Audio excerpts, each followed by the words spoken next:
L'objectif depuis 2020 que j'ai repris la direction de l'équipe de France, il était toujours depuis 2021 donc de faire d'être deuxième derrière l'Italie dans tous les cas, ça c'était le minimum, et puis d'essayer de chaque année d'augmenter notre niveau de performance, alors tant en termes de tableau de médailles mais aussi en manière de courir tant au niveau tactique que physique ou d'autres aspects collectifs.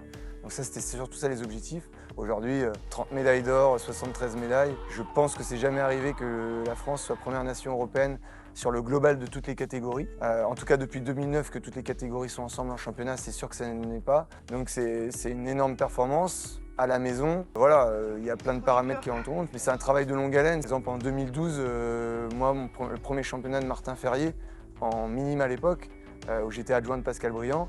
Et aujourd'hui, Martin, il vient, il gagne 2 titres de champion d'Europe en senior.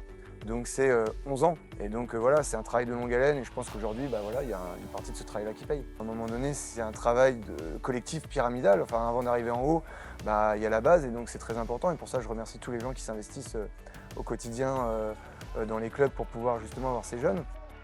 Merci, je pouvais pas rêver une meilleure fin ici à Valence, ma piste préférée, là où j'ai eu mon premier titre de champion de France en Benjamin, ça remonte. Les enfants là devant moi de l'équipe de France n'étaient pas nés, donc c'est vrai que c'est touchant. Je vous remercie.